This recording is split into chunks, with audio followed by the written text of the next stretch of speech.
You didn't stay because it was healthy. You stayed because every time you were about to leave, something happened that made the pain feel meaningful again. That's the part nobody says clearly enough about situationships. They don't survive on consistency. They survive on emotional interruption. A sudden, soft moment. A late-night confession. Unexpected vulnerability. One perfect weekend after 3 weeks of confusion. Just enough intimacy to make your mind restart the fantasy. And once that loop begins, it gets hard to tell the difference between connection and recovery. At first, it feels modern, casual, undefined, maybe even exciting. You tell yourself you're just seeing where it goes. No pressure, no labels, no expectations too early.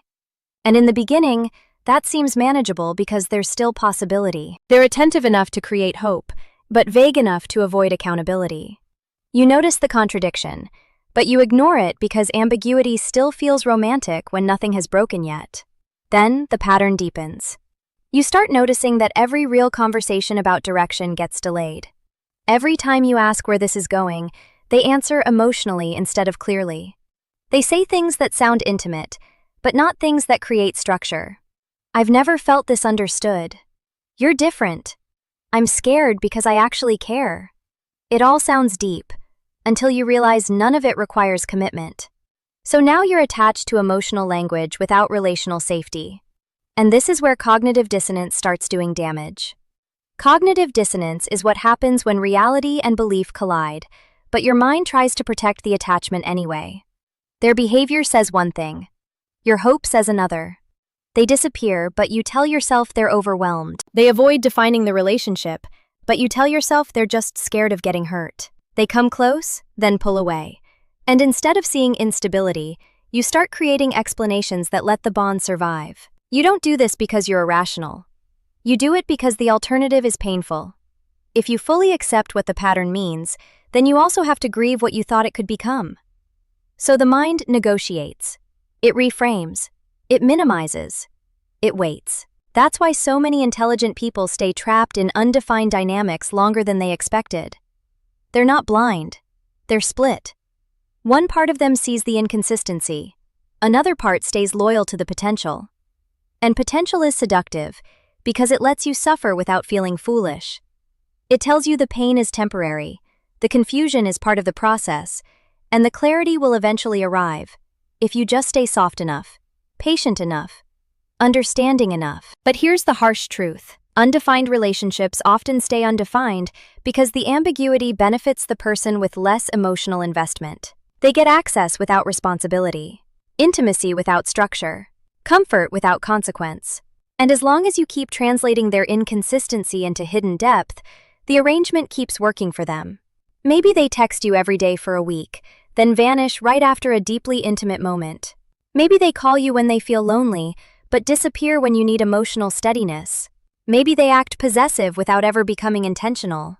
Maybe they say they're not ready, but still expect your loyalty, softness, patience, and emotional availability. That isn't confusion. That's asymmetry.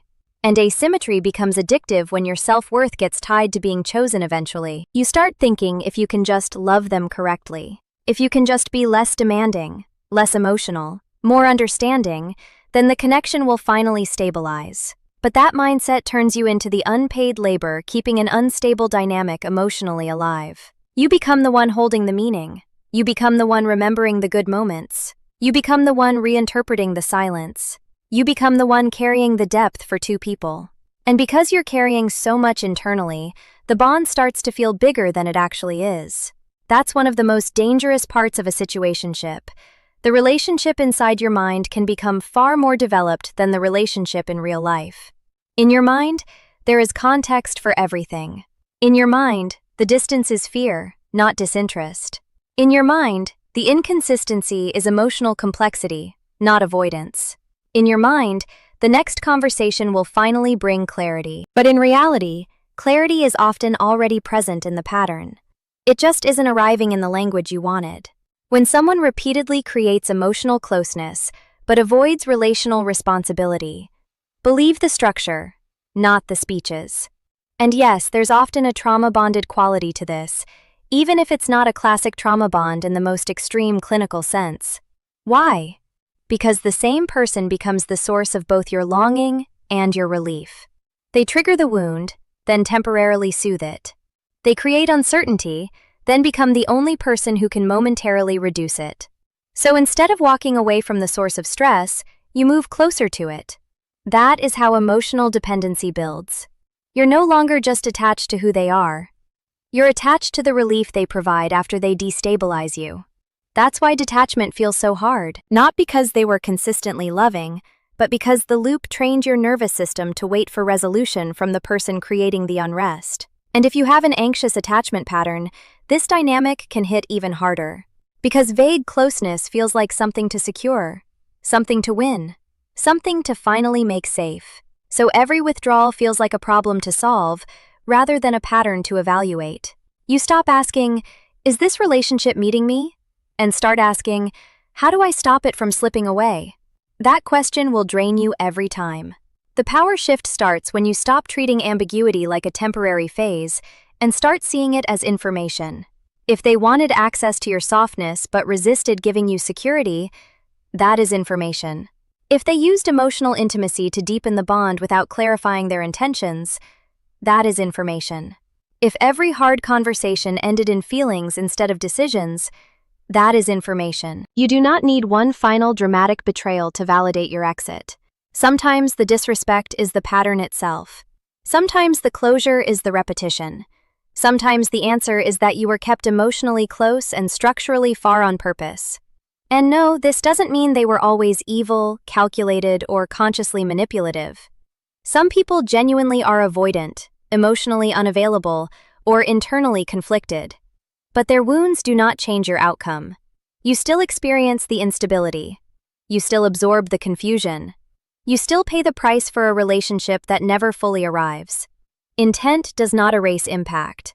So if you're in that place right now, where part of you still hopes they'll clarify everything and become what they almost looked like, pause. Not every intense connection is meant to be completed. Not every almost love deserves another season of your life.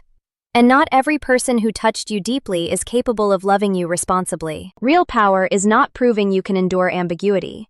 Real power is refusing to build your emotional life inside it.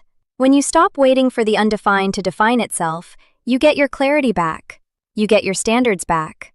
You get your nervous system back. And most importantly, you stop confusing emotional access with emotional commitment.